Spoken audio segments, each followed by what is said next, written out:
राधे राधे प्रिय विद्यार्थियों, आप सबको हमारे YouTube channel MS Bharti study point में बहुत बहुत स्वागत है। आज हम इस वीडियो में बिहार बोर्ड के क्लास 10 के विज्ञान के भौतिक पाठ 1 बोले तो प्रकाश का परावर्तन, बोले तो प्रकाश का परावर्तन लेकर उपस्थित हुआ। ठीक है, पाठ 1 जो भौतिकी में पाठ 1 जो है प्रकाश का परावर्तन है, और आप पाठ 2 जब देखिएगा तो वो आएगा प्रकाश का अपवर्तन। ठीक है, तो प्रकाश के परावर्तन और प्रकाश के अपवर्तन, ये जो 2 पाठ है, इन दोनों पाठ में कुछ ऐसे शब्द आते हैं जिनका प्रयोग बहुत बार किया जाता है, और यदि उन शब्दों के अर्थों को हम नहीं समझेंगे तो शिक्षक क्या बोल गए शायद आपको समझ में नहीं आएगा। उदाहरण के तौर पर, जैसे अभी मैं आपसे बोलूं, आप मेरे भाई हो, ठीक है, और मैं बोलूं कि भाई मैं अभी जा रहा हूं बाजार और दीप्तिमान वस्तु को खरीद कर ला रहा हूं, या बोलूं कि मैं प्रदीप्त वस्तु को खरीद कर ला रहा हूं, तो क्या आपको समझ में आएगा कि भाई मेरे बड़े भाई या छोटे भाई, बड़े भाई क्या कहा गया? नहीं आएगा। ठीक है जी। अब यदि मैं बोलूं कि भाई मैं जा रहा हूं अभी आम खरीद कर ला रहा हूं, तब तो आपको समझ में आएगा आम एक कोई चीज है, और आप कोई ना कोई प्रतिक्रिया दोगे कि भाई बोलोगे कि भैया इस समय तो अभी जो सीजन चल रहा है आम का सीजन नहीं है, अतः यदि आप बाजार जाओगे तो बिना आम के ही आपको लौटकर आना पड़ेगा। ठीक है जी। तो उसी तरह जैसे कि आप दीप्तिमान या प्रदीप्त के अर्थ को नहीं समझ पा रहे हैं, उसी तरह बहुत सारे ऐसे शब्द आएंगे प्रकाश के परावर्तन और प्रकाश के अपवर्तन में कि उन शब्दों के बारे में जानकारी रखना आपके लिए बेहद जरूरी बन जाता है। जैसे कि इनमें देख रहे हैं अभी जो प्रकाश के परावर्तन में, प्रकाश के जो परावर्तन चलेगा, इसमें कौन कौन से शब्द आपके लिए जरूरी बनता है, तो स्क्रीन पर देख पा रहे हैं। जैसे है प्रदीप्त या दीप्तिमान, अप्रदीप्त, प्रकाश स्रोत, प्रकाश का परिकिरण, ठीक है, किरण, किरण पुंज के प्रकार, समांतर किरण पुंज, अपसारी किरण पुंज और अभिसारी किरण पुंज। तो ये सारी चीज को हम इस वीडियो में जानने वाले हैं ताकि हमारा बेसिक चीज पाठ 1 और पाठ 2 के लिए मजबूत हो। तो चलिए शुरू करते हैं। जैसे कि अभी हम देख पा रहे हैं यहाँ लिखा है प्रकाश। क्या लिखा है? प्रकाश। तो आपसे यदि कोई प्रकाश पूछे किसे कहते हैं, तो आप में से कुछ ऐसे विद्यार्थी भी हो सकते हैं जो ये कहेंगे कि बल्ब से जो निकलता है, टॉर्च से जो निकलता है, कोई जो लालटेन से जो निकलता है, सूर्य से जो निकलता है, उसे प्रकाश कहते हैं। तो जरा यहाँ थोड़ा सा समझने की बात है। चलिए मान लीजिए आपने जो परिभाषा, प्रकाश का परिभाषा बोला, अब कल्पना कीजिए कि मैं आपका एक छोटा भाई हूँ और आपने हमसे बोला कि जो बल्ब से निकलता है, टॉर्च से निकलता है, दिया से निकलता है, मोमबत्ती से निकलता है, उसे हम क्या कहते हैं? प्रकाश कहते हैं। और आपने मुझे इसको समझा दिया कि प्रकाश के बारे में हमसे बता दिया। अब मैं स्कूल गया, ठीक है, स्कूल गया तो अब स्कूल गया तो सर जी हमसे पूछे कि खड़ा हुई है सोनू जी, तो मैंने खड़ा हुआ, और सर जी हमसे पूछे कि बताइए प्रकाश क्या है। तो चूंकि मुझे पता था कि मेरे भैया ने हमको बोला था कि जो टॉर्च से निकलता है, मोमबत्ती से निकलता है, दिया से निकलता है, सूर्य से निकलता है, उसे प्रकाश कहते हैं। तो आपके बात लेकर मेरे मन में ख्याल आया कि रे, जैसे कि टॉर्च से बैटरी भी निकलता है, क्योंकि आपने बोला था कि जो टॉर्च से निकलता है, मोमबत्ती से निकलता है, तो मैंने यही ना सोचा, मैंने सोच रखा था कि जो भैया बोले हैं कि जो टॉर्च से निकलता है, मतलब टॉर्च से निकलता है, उसे क्या कहते हैं? प्रकाश कहते हैं। तो मैं खड़ा होकर बोल दूंगा सर जी बैटरी जो देखता है ना, वही क्या है? प्रकाश है। अब बताइए, मैंने जो सर जी को प्रकाश के बारे में बोला, वो बात सही है कि मतलब सही है कि गलत है? परिभाषा प्रकाश का सही है कि गलत है? तो गलत है। अब ये गलत हमसे हो गया, इसके वजह मैं खुद हूं कि आपके द्वारा जो बताया गया वो है। आप समझ सकते हैं कि कौन हो सकता है? ठीक है जी, समझ में आया जी। तो कुल मिलाकर मेरे कहने का अर्थ यह कि यदि आप भी प्रकाश के बारे में इस तरह सोच रखते हैं तो यह पूरी तरह बात सही नहीं है। अब मैं आपको बताऊंगा कि प्रकाश है तो क्या है। ठीक है जी। अब अर्थात कुल बोले तो प्रकाश की परिभाषा हमको करना है। अब एक चीज और आप थोड़ा सा समझ लीजिए कि जैसे परिभाषा क्या है, तो कुल मिलाकर परिभाषा को हम किसी चीज का परफेक्ट पहचान कर सकते हैं। पहचान का अर्थ समझते हैं ना? पहचान कर, जैसे मान लीजिए पहचान समझता है ना, पहचान समझते हैं ना। हाँ, तो परिभाषा कुल मिलाकर किसी चीज का एक परफेक्ट पहचान होता है। और आपने ये भी सुना होगा कि परिभाषा को बनाया नहीं, सॉरी, परिभाषाएं होती नहीं है बल्कि परिभाषाओं को बनाया जाता है। ठीक है जी। तो यहाँ अब हमको प्रकाश को परिभाषित करना है, तो चलिए आप मेरे साथ बने रहिए। जैसे कि अब कल्पना करें, अब कल्पना करें कि आप अभी जहाँ हो, यदि दिन में हो तो बहुत सारे वस्तुएं आपको दिखाई दे रही होंगी। ठीक है जी, दूर दूर तक यहाँ तक की वस्तुएं दिखाई दे रही होंगी, या फिर अभी आप जिस कमरा में हो वहां रखे विभिन्न प्रकार की वस्तुओं आप आराम से देख पा रहे होंगे। लेकिन कल्पना करें कि अभी दिन के उजाले में हम जहां से जिस वस्तु को देख पा रहे हैं, क्या यदि रात होता तो उन सारी वस्तुओं को देख पाते? आप जहां आप चाहे अपने रूम में हो, कहीं भी हो, उनको देख पाते। यदि लाइट नहीं रहता तो नहीं देख पाते। अब देखिए क्यों नहीं देख पाते, क्योंकि वहां प्रकाश नहीं है। दिन के उजाले में वस्तु को इसलिए देख पा रहे हैं क्योंकि दिन के उजाले में प्रकाश है, और वही जब प्रकाश नहीं रहता है तो हम उस चीज को नहीं देख पाते हैं। ठीक है जी। अब देखिए, अब मान लीजिए कि मैं एक अंधा, तो हमने देखा कि देखने के लिए किसकी जरूरी है? प्रकाश की जरूरी है। ठीक है, क्योंकि जब प्रकाश रह रहा है तो वस्तुओं को हम देख पा रहे हैं, प्रकाश नहीं रह रहा तो वही वस्तु हम नहीं देख पा रहे हैं। अब जैसे मान लीजिए दिन के उजाला है, अब दिन के उजाले में हम दूर दूर तक के वस्तुओं को भी देख पा रहे हैं। ठीक है, और मेरे बगल में एक व्यक्ति है जिनके दोनों आंख डैमेज हो गया, बोले तो उनका दोनों आंख खत्म हो गया है। तो क्या मैं जिन वस्तुओं को दिन के उजाले में देख पा रहा हूँ वे भी वस्तु दिन के उजाले में उन वस्तुओं को देख पाएंगे? तो नहीं देख पाएंगे। तो यहाँ साबित होता है कि देखने के लिए हमको दो चीज चाहिए, एक तो प्रकाश और दूसरा हमारे नेत्र चाहिए। ठीक है जी। तो नेत्र से हम देखते हैं और प्रकाश के द्वारा या प्रकाश की सहायता से देखते हैं। नेत्र जो होता है दिखाने का कार्य करता है और प्रकाश जो है वो सहायता कर, दिखने के लिए सहायता का काम कर रहा है। समझ पाया? नेत्र जो है वह दिखाने का काम कर रहा है, जबकि प्रकाश जो है उस वस्तु को माने नेत्र के द्वारा देखने के लिए क्या कर रहा है? सहायता प्रदान कर रहा है। ठीक है जी।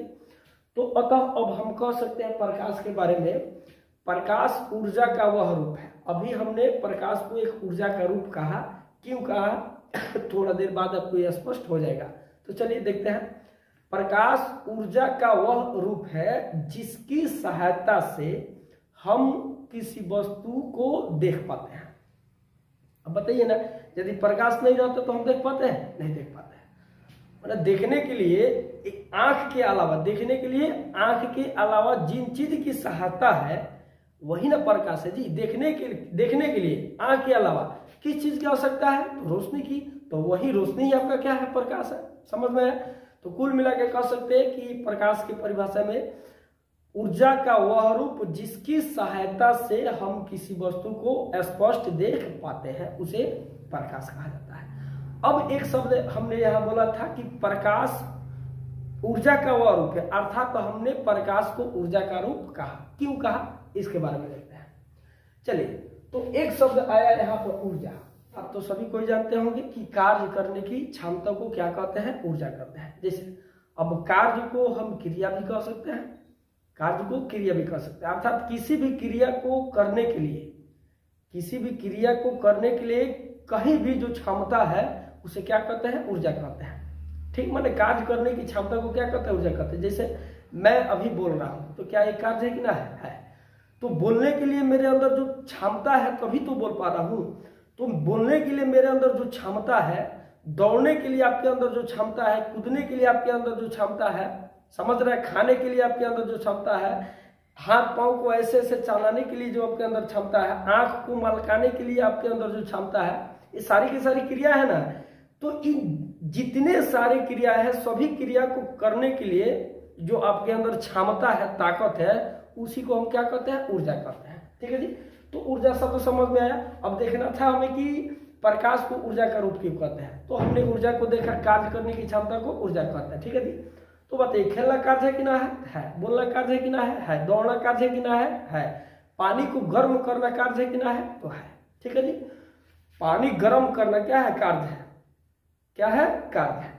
अब यदि अभी जो मार्च का माह चल रहा है, अंतिम मार्च का माह चल रहा है, इस माह में हम क्या करें एक कटरा में या किसी भी पात्र में पानी को रखकर धूप में रख दें, ठीक है जी। रखने के कुछ मिनट या कुछ घंटे के बाद जब हम जाकर उस पानी में अपना उंगली को डालेंगे तो पानी को हम पाएंगे कि पानी गर्म हो चुका है। तो चूंकि हमने देखा था गर्म होना क्या है, क्रिया है, कार्य है। अब एक कार्य किसके द्वारा हुआ, तो सूर्य के प्रकाश के द्वारा। यदि सूर्य के प्रकाश उस पर न पड़ता, प्रकाश न पड़ता तो पानी गर्म हो पाता, नहीं हो पाता। इसलिए यहाँ साबित होता है कि प्रकाश जो है वह एक ऊर्जा का ही क्या है, रूप है। तो मुझे पूर्ण भरोसा है कि प्रकाश क्या है आपने खूब अच्छा से समझ लिया होगा। अब देखते हैं यहाँ पर दूसरा टॉपिक है, प्रकाश हमेशा एक डैश दिशा में गमन करता है यदि उसके पथ में डैश ना आए। तो मैं बता दूं, प्रकाश जो है हमेशा एक सीधी दिशा में गमन करता है। इस दिशा में जी सीधी दिशा में गमन करता है। तो सीधी दिशा में कब तक गमन करेगा, तो जब तक यदि उसके पथ मतलब कि प्रकाश के जो चलने की रास्ता है उस रास्ता की बात की है। तो प्रकाश हमेशा एक सीधी दिशा में गमन करता है यदि उसके पथ अर्थात उसके रास्ते में अन्य कोई माध्यम ना आ जाए, अन्य कोई माध्यम ना आ जाए, ठीक है जी।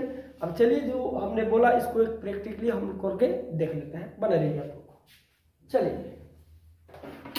तो अभी आप मेरे हाथ में एक लेंस देख पा रहे हैं और एक ये आपका प्रिज्म हुआ और यहाँ एक लेजर लाइट हुआ। तो हमें देखना है कि प्रकाश जो है हमेशा एक सीधी दिशा में गमन करता है। कब तक, तो जब तक उसके पथ में कोई अन्य माध्यम ना जाए तब तक। इस चीज को देखने के लिए आप लोग बने रहिए। जैसे कि ये लेजर लाइट हो गया, तो लेजर लाइट से मैं बोर्ड पर बार रहा हूँ, शायद आपको दिखाई दे रहा होगा, मुझे विश्वास है कि दिखाई दे रहा होगा। तो लेजर लाइट से जब हमने बोर्ड पर बार रखा है तो यहाँ से जो प्रकाश निकला ये कैसे गया, तो एक सीधी दिशा में गया, सीधी दिशा में यहाँ जा रहा है। अब देखिए मैं अपने हाथ को ठीक इसी पोजीशन में रख रहा हूँ जो अभी जिस पोजीशन में है। अब और जिस पोजीशन में रहकर यहाँ से मैंने किरणें निकलकर उस बोर्ड पर टकरा रही है, इसी पोजीशन में रख रहा है, ठीक है। अब मैं क्या कर रहा हूँ, रास्ता में एक प्रिज्म को लाकर यहाँ रख दे रहा हूँ। अब देखिए जैसे ही हमने रास्ता में क्या किया, एक प्रिज्म को लाया, तो आप देख पा रहे होंगे कि जो प्रकाश बोर्ड पर जा रहा था, अब देखिए वो प्रकाश मेरे हाथ पर दिखाई दे रहा है, लाल दिखाई दे रहा है, देख पा रहे हैं। और जैसे ही मैं प्रिज्म को हटा दे रहा हूँ तो फिर प्रकाश जहां का आ गया। हालांकि मेरे हाथ का पोजीशन जो है, जहां टर्च पकड़े हुए हैं, पोजीशन अपने पोजीशन पर ही है, लेकिन जैसे ही प्रकाश के पथ में कोई अन्य माध्यम अर्थात एक प्रिज्म गया, वैसे ही देखिए तो प्रकाश अपना दिशा मोड़ लिया कि ना मोड़ लिया ना। तो इसीलिए मैंने बोला कि प्रकाश हमेशा एक सीधे दिशा में गमन करता है। कब तक, जब तक उसके पथ में कोई अन्य माध्यम ना जाए तब तक। मुझे विश्वास है कि आपने इसको भी समझ रखा होगा। तो चलते हैं आगे क्या है। चलिए अब अगला पॉइंट है प्रदीप्त या दीप्तिमान। प्रदीप्त या दीप्तिमान। अब प्रदीप्त या दीप्तिमान क्या है, बहुत आसान है इसको जानना। आसान है तो आसान क्या नहीं होगा। तो प्रदीप्त या दीप्तिमान क्या है, तो जो वस्तुएं जैसे वस्तुएं तो बहुत सारी, अब रहा कि वस्तु क्या है, तो जो स्थान घेरा हो, जिसमें भार हो, जो अवरोध उत्पन्न करे, वो पदार्थ है या वस्तु है। जैसे मुझे देखिए, मैं भी जहां खड़ा हुआ स्थान को घेरा हूं, मुझ में भी भार है। अगर कोई चीज आप उधर से कोई फेंको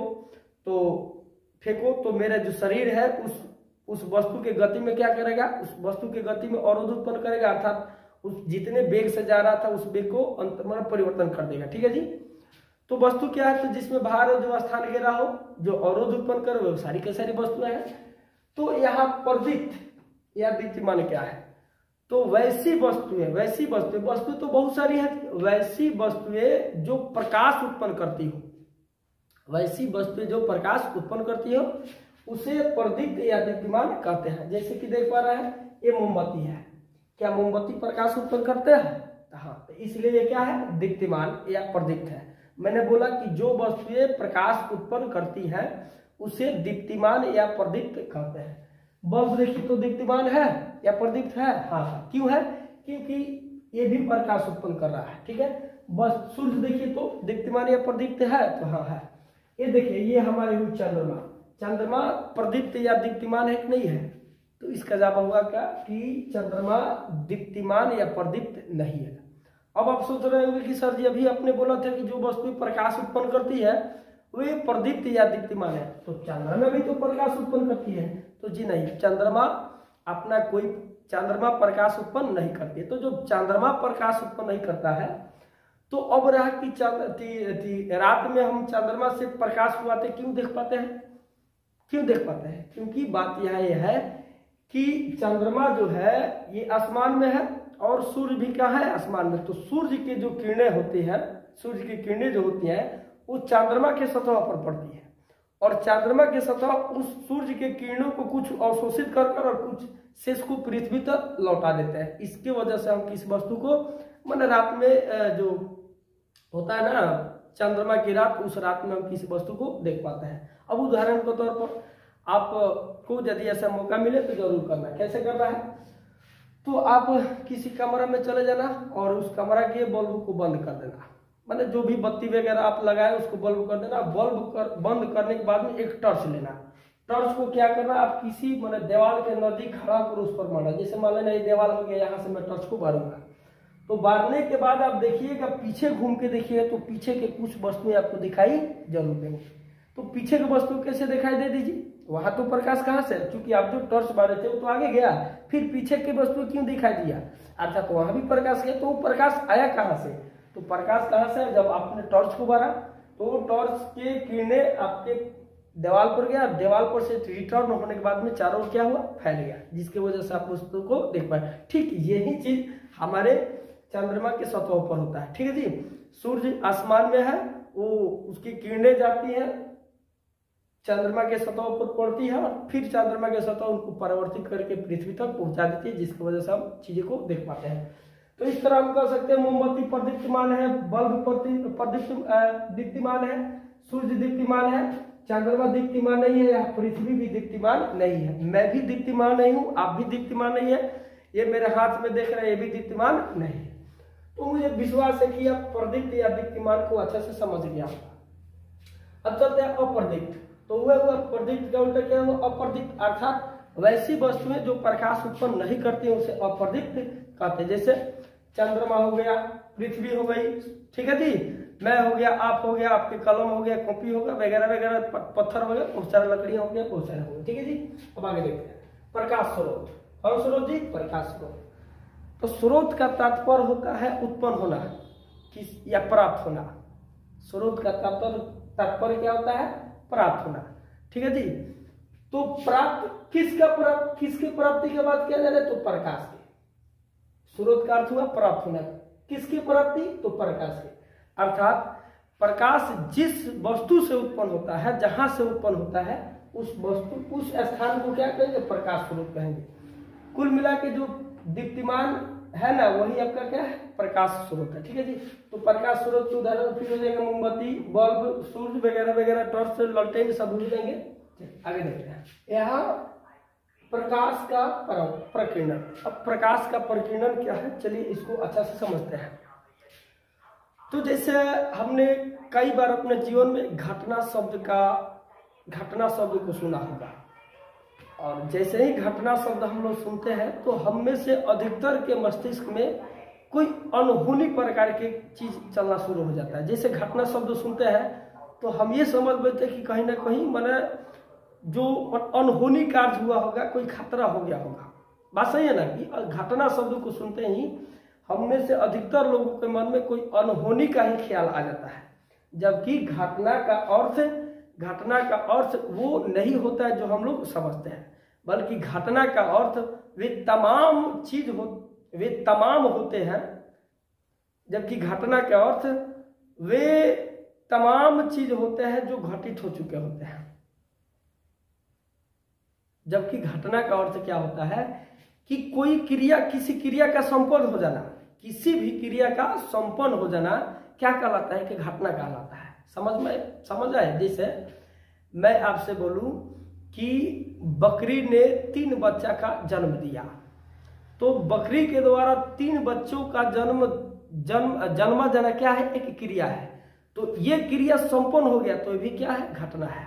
ठीक है जी, अभी जैसे कोई कहीं क्रिकेट हो रहा था और क्रिकेट क्रिकेट होना या क्रिकेट खेला जा रहा था, तो क्रिकेट खेला जाना क्या है? क्रिया है। यदि वो क्रिया खत्म हो जाए तब हम कह सकते हैं यहाँ पर एक घटना घटा है। समझ पा रहे हैं ना? तो घटना का अर्थ क्या होता है? तो किसी भी क्रिया का संपन्न होना, किसी भी क्रिया का संपन्न हो जाना क्या कहलाता है? घटना कहलाता है। जैसे अभी मैं आपको यूट्यूब पर या स्मार्ट बोर्ड पर क्लास ले रहा हूँ, यदि ये भी क्लास ले रहा हूँ, ये भी क्या है? क्रिया। ये क्रिया यदि जैसे ही खत्म हुआ, संपन्न हुआ, तो आप इसको भी घटना के रूप में अर्थात घटना कह सकते हो। तो मुझे विश्वास है कि घटना का अर्थ क्या आपने समझा। अब देखिए, तो जिस तरह इस धरती पर तमाम वस्तुओं के साथ कोई ना कोई घटना घटते रहता है, उसी तरह घटना प्रकाश के भी साथ घटता है। ऐसा नहीं है कि आप व्यक्ति हो, मैं व्यक्ति हूँ, ये वस्तुएं हैं, इन्हीं के साथ केवल घटना घटता है। घटना बल्कि प्रकाश के भी साथ घटता है। तो प्रकाश के साथ कई प्रकार के घटना घट सकता है। जैसे मेरे भी साथ कई प्रकार के घटना घट सकता है, आपके भी साथ कई प्रकार के घटना घट सकते हैं। उसी तरह प्रकाश के साथ कई प्रकार की घटना घट सकता है। तो प्रकाश के साथ कुछ एक ऐसे घटना घटता है जिसको हम प्रकाश का परिकीर्णन कहते हैं। अब रहा कि प्रकाश के साथ कौन सी घटना को, प्रकाश के साथ कौन सी घटित घटना को हम प्रकाश का परिकीर्णन कहेंगे। अब इसको समझते हैं, ध्यान दें। चलिए बने रहिए, ध्यान देंगे। जैसे कि आप यहाँ एक चित्र को देख पा रहे हो, चलिए अच्छा है। इसमें जो यहाँ जो उजला ब्लैक कलर से घिरा हुआ उजला यहाँ जो भाग दिखाई दे रहा है, मैं आपको बता दूं, इस उजला कलर को सूक्ष्म कण को दर्शाने के लिए किया गया है। समझ में? अर्थात सूक्ष्म कण को, किसको? सूक्ष्म कण को इस उजला कलर से आपको दिखाया गया, दर्शाया गया। जैसे हॉस्पिटल को हम प्लस से दर्शा देते हैं। एक प्लस लिख दिया किसी घर या किसी मकान पर, यदि प्लस का एक बड़ा चित्र या कोई भी प्लस का चित्र दिखाई दे तो हम समझ लेते हैं या तो मेडिकल शॉप है अथवा हॉस्पिटल है। तो हॉस्पिटल अथवा मेडिकल शॉप को दर्शाने के लिए हम किसका प्रयोग करते हैं? तो प्लस का प्रयोग करते हैं। ठीक है जी। उसी तरह सूक्ष्म कण को दर्शाने के लिए यहाँ इसका प्रयोग किया गया है। समझ में? अब आया कि सूक्ष्म कण, जैसे मैंने बोला कि सूक्ष्म कण को दर्शाने के लिए इसका प्रयोग किया गया है। अब फिर एक बात आया यहाँ पर, सूक्ष्म कण है तो क्या है? तो वैसे कण जिनको हम अपने नंगे आंखों से नहीं देख सकते। नंगे आंख के मतलब जैसे कि अभी जो मेरा जो आंख की अवस्था है, देखने की अवस्था है, इस आंख को हम क्या कहेंगे? नंगे आंख। अब यदि मेरे पास कोई चश्मा आ गया तो क्या अब मेरा आंख नंगा है? नहीं है। समझ में आ रहा है? किसी मशीन को अपने आंख में लगा लिया, ये आंख नंगा है? नहीं है। तो सूक्ष्म कण क्या है? तो वैसे कण जिनको हम अपने नंगे आंखों से, माने खुली आंखों से नहीं देख सकते हैं, उसे सूक्ष्म कण कहते हैं। जैसे आपने नोटिस किया होगा, अभी जो यहाँ जिस वातावरण में मैं खड़ा हूँ, यहाँ भी बहुत सारे धूल कण छोटे छोटे तैर रहे होंगे। दिखाई दे रहे हैं? नहीं दे रहे हैं। जैसे कि हम लोग जानते हैं कि हम लोग ऑक्सीजन को ग्रहण करते हैं, कार्बन डाइऑक्साइड को छोड़ते हैं। तो ऑक्सीजन के भी छोटे छोटे कण यहाँ तैर रहे हैं। तो क्या मैं उन्हें अपने नंगे आंखों से हम लोग देख पाते हैं? नहीं देख पाते हैं। तो ये सारी के सारी कण जिनको हम अपने नंगे आंखों से नहीं देख पा रहे, यही तो हमारा सूक्ष्म कण है। समझ में? तो मैंने बोला कि ये जो उजला भाग देख रहे हैं, इसके द्वारा माना सूक्ष्म कण को इसके द्वारा दर्शाया गया। ठीक है। अब यहां से जो आप इसको देख रहे हैं, ये मोटा सा एक लाइन गया है, ये आपका प्रकाश है। प्रकाश क्या है? प्रकाश है। तो अब देखिए प्रकाश क्या है? ये प्रकाश जाकर कहाँ टकरा रहा है? तो एक सूक्ष्म कण पर टकरा रहा है। ठीक है। और टकराने के बाद में देखिए क्या हो रहा है। तो प्रकाश के कुछ भाग इधर मुड़े हैं, कुछ यहाँ मुड़े हैं, कुछ इधर गए हैं, कुछ इधर गए, कुछ इधर गए, कुछ सीधे निकल गए, कुछ इधर गए। यहाँ देख रहे हैं, ये सभी प्रकाश, वही प्रकाश जो गया था एक सूक्ष्म कण पर टकराने के बाद इसके साथ ऐसा गया, कुछ इधर गया और कुछ फिर जहां जिस दिशा से गया था उसी दिशा में लौट गया है। देखा ना आपने? तो प्रकाश के देखिए, ये भी एक घटना है, ये भी क्रिया एक संपन्न हुआ है। मैंने बोला था किसी भी क्रिया का संपन्न हो जाना घटना कहलाता है। तो ये भी एक क्रिया है और ये संपन्न हो गया है। तो किसके द्वारा संपन्न हुआ? तो यहाँ सूक्ष्म कण के द्वारा। किसके द्वारा संपन्न हुआ? तो सूक्ष्म कण के द्वारा। किसके साथ हुआ है? तो प्रकाश के साथ हुआ। ऐसा नहीं ना कि सोनू सर गए हैं किसी सूक्ष्म कण में टकरा, किसी सूक्ष्म कण में टकरा गए तो उनका जामा का कुछ टुकड़ा इधर गया, कुछ उधर गया, कुछ उधर गया, कुछ उधर गया, कुछ उधर गया। ये मेरे साथ सोनू सर के साथ घटना थोड़े हुआ है, नहीं हुआ। किसके साथ हुआ? प्रकाश के साथ हुआ है। किसके द्वारा हुआ है? तो एक सूक्ष्म कण के द्वारा हुआ है। तो प्रकाश के साथ सूक्ष्म कण के द्वारा जो अभी घटना घटित हुआ है, इसी को तो हम प्रकाश का परिकिरण कहते हैं। अब चलिए प्रकाश के परिकिरण को हम एक परिभाषा में बांधने की कोशिश करते हैं। तो ध्यान देंगे जी, बोलेंगे जब प्रकाश किसी सूक्ष्म कण पर पड़ता है, जब प्रकाश किसी सूक्ष्म कण पर पड़ता है तो यानी पड़ने के बाद, तो सूक्ष्म कण प्रकाश के कुछ भाग को अपने अंदर अवशोषित कर लेता है या कर लेते हैं, तथा शेष को चारों दिशा में या सभी दिशाओं में क्या करता है? फैला देता है। प्रकाश के साथ इसी घटना को सूक्ष्म कण के द्वारा प्रकाश के साथ इसी घटना को प्रकाश का परिकिरण कहते हैं। जैसे मैंने बोला कि जब प्रकाश किसी सूक्ष्म कण पर पड़ता है तो सूक्ष्म कण प्रकाश के कुछ भाग को अवशोषित कर लेता है तथा शेष को सभी दिशाओं में फैला देता है। तो सूक्ष्म कण के द्वारा प्रकाश के साथ इसी घटना को हम क्या कहते हैं? प्रकाश का परिकिरण कहते हैं। आई होप कि आपको ये समझ में आया होगा। चलिए आगे चलते हैं। अब प्रकाश के परिकिरण से क्या हो रहा है, चलिए देखते हैं। बोला जा रहा है प्रकाश के परिकिरण के कारण ही हम डैश, यानी प्रकाश के परिकिरण के कारण ही हम उन वस्तुओं को देख पाते हैं, जिन पर प्रकाश सीधी नहीं पड़ती है। ठीक है जी, समझ पा रहे हैं आप? जैसे कल्पना करो कि आप अभी दिन के उजाले में अपने रूम में या अदरवाइज कहीं भी खड़ो, कल्पना करो कि आप रूम में हो और रूम में किसी भी प्रकार के बल्ब नहीं जला रहे हो, ठीक है, और वहां पर क्या है? छांव है, अर्थात सूर्य जो है वो आपके दीवार के उस पार है, दीवार से अलोत है। तो सूर्य जो है वो तो दीवार से अलोत है, अर्थात सूर्य के जो प्रकाश है, सूर्य की किरणें जो है आपके कमरा के अंदर प्रवेश नहीं कर पा रही है। फिर भी हम कमरा के अंदर रखे किसी वस्तु को देख पा रहे हैं। ठीक है जी, ये क्यों देख पा रहे हैं? तो अब इसको कह सकते हैं, हाँ, ये क्यों देख पा रहे हैं? क्योंकि यहाँ धूल कण, गैस के कण तो बहुत सारे हैं ना, है ना, कहो तो बाहर भी है। तो बाहर जो धूप में धूल कण है उस पर सूर्य की किरणें पड़ने के बाद में क्या करेगा? वो सूक्ष्म कण प्रकाश के कुछ भाग को अपने अंदर अवशोषित कर लेगा तथा शेष को चारों ओर छीटेगा। चारों ओर का मतलब समझता है ना, हर दिशा में फैलाएगा। समझ में आया? तो आपके घर के बाहर जो धूल कण वगैरह है आपके अंदर भी है।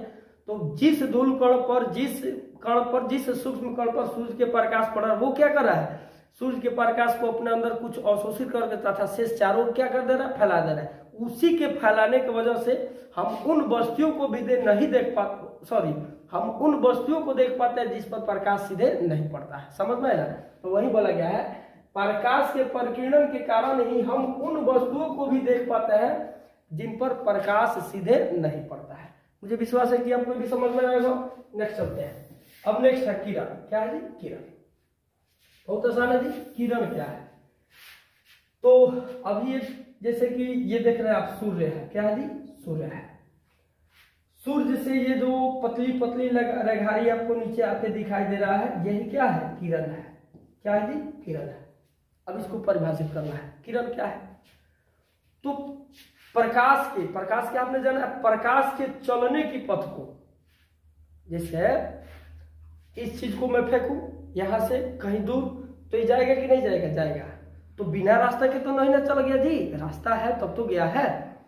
तो इसको फेंक रहा हूं तो इसको भी एक स्थान से दूसरे स्थान तक जाने के लिए कुछ दूरी तय करना पड़ रहा है, और दूरी तय करने के लिए बिना रास्ता के आप दूरी तय नहीं कर सकते हो। ठीक है जी, समझ में?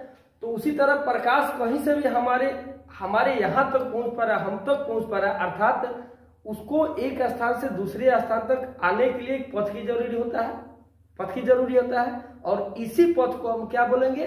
किरण बोलेंगे।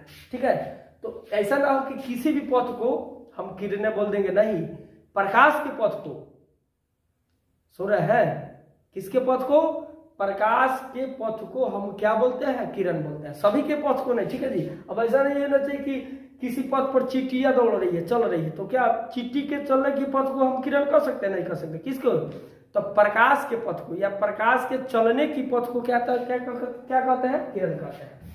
और किरण को, क्योंकि प्रकाश के चलने के पथ को तो हम अपने आंखों से नहीं देख सकते हैं, नहीं देख सकते, लेकिन आपको, हमको या अदरवाइज दूसरों को समझाने के लिए इसको, ये जो सिंबल आप देख रहे हैं, इससे सूचित किया जाता है।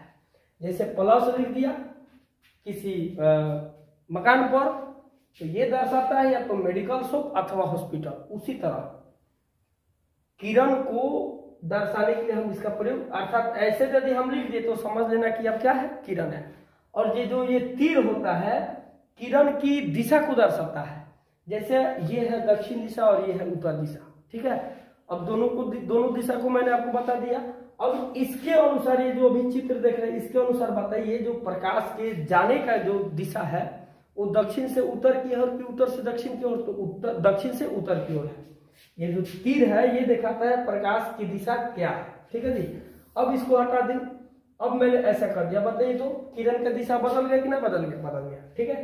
तो ये जो एरो देख रहे हैं आप, इसी के द्वारा हम किरण को दर्शाते हैं, ठीक है जी। तो यहां चूंकि हमको किरण का हमने समझ गया, प्रकाश के चलने की पथ को क्या कहते हैं, किरण कहते हैं। किरण को इसके द्वारा सूचित किया जाता है या दर्शाया जाता है, चलिए ठीक है। अब यहाँ एक शब्द है किरण पुंज। क्या है, किरण पुंज। जैसे मैं आपसे बोलूं कि अभी आपकी स्क्रीन पर शिक्षक दिखाई दे रहे हैं कि शिक्षक के समूह, तो जाहिर सी बात है आप बोलिएगा कि शिक्षक दिखाई दे रहे हैं। कल्पना कीजिए कि मेरे साथ यहाँ 4-5 और शिक्षक खड़े होते, अब आपसे पूछा जाता कि यहाँ पर शिक्षक खड़े हैं कि शिक्षकों के समूह, तो आप बोलते शिक्षकों के समूह, ठीक है जी। ठीक उसी तरह बताइए आप, ये क्या है, तो आप बोलेंगे किरण है, बोलिएगा कि आप किरण है, देखते हैं।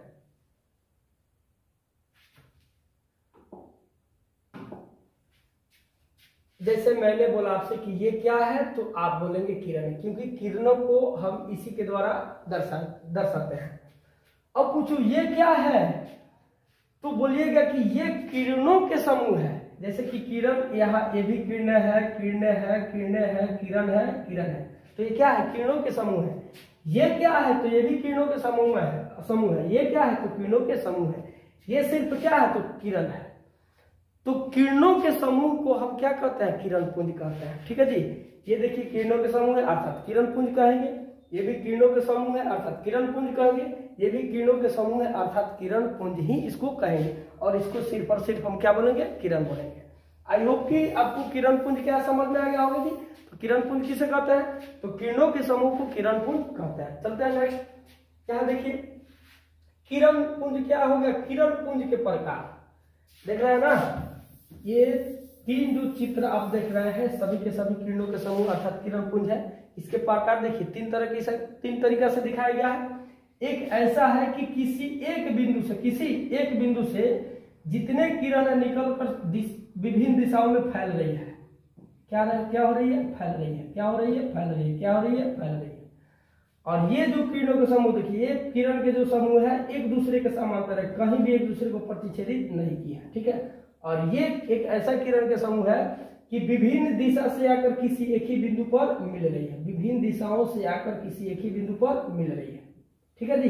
तो यहाँ किरणों के समूह को हमने अलग अलग प्रकार देखा, तो जब प्रकार अलग अलग देखा तो नाम भी निश्चित रूप से अलग अलग होना चाहिए। तो ये जो किरणों के समूह देख रहा है इसको अपसारी किरण पुंज कहते हैं। ये जो किरण के समूह देख रहे हैं इसको हम क्या बोलेंगे, तो अभिसारी किरण पुंज, ठीक है जी। अप डाउन नहीं, तो यहां ये जो किरण का पुंज हम देख रहे हैं ये है अपसारी किरण पुंज। कौन किरण पुंज, तो अपसारी किरण पुंज आपसे कोई पूछे तो क्या बोलेगा, किरणों का वैसा समूह जो किसी एक बिंदु से निकलकर, जो किसी एक बिंदु या प्रकाश स्रोत से निकलकर विभिन्न दिशाओं में क्या हो जाए, फैल जाए, विभिन्न दिशाओं में फैल जाए, उसे अपसारिक किरण पुंज कहते हैं। अपसारिक किरण पुंज हम किसे बोलेंगे जी? तो किरणों के वैसे समूह, किरणों के वैसे समूह जो किसी एक प्रकाश स्रोत या किसी एक बिंदु से निकलकर विभिन्न दिशाओं में फैल जाए, उसे अपसारिक किरण पुंज कहते हैं। और ये है आपका समांतर किरण पुंज। तो समांतर किरण पुंज किसे कहेंगे? चित्र को देखकर बोलिए। तो किरणों के वैसे समूह, किरणों के वैसे समूह जो एक दूसरे के क्या हो, समांतर हो। ठीक है जी, चलिए। और ये है आपका अभिसारिक किरण पुंज। तो अभिसारिक किरण पुंज किसे कहेंगे? तो किरणों के वैसे समूह जो विभिन्न दिशाओं से आकर किसी एक ही बिंदु पर मिल जाए, उसे अभिसारिक किरण पुंज कहते हैं। और एक चीज मैं बता दूं, यदि आपको नोट्स चाहिए तो मेरे कॉन्टेक्ट नंबर, व्हाट्सएप नंबर 7050146667 पर संपर्क करें। इस पर व्हाट्सएप मेरा चलता है, इस पर हाई लिखकर भेजिएगा। जितना भी हम आपके चैनल के माध्यम से आपको जानकारी देंगे, सबका पीडीएफ, सबका नोट्स आपको इस व्हाट्सएप नंबर पर मिल जाएगा। मुझे विश्वास है कि आपको ये सारी चीज समझ में आ गई होंगी। तो यदि आया है तो मेरे चैनल को सब्सक्राइब कर दीजिए, लाइक कीजिए और कमेंट जरूर कीजिएगा। आज के लिए इतना ही। तब तक के लिए जय हिंद, जय भारत और जय बिहार। फिर मिलते हैं अगले वीडियो में।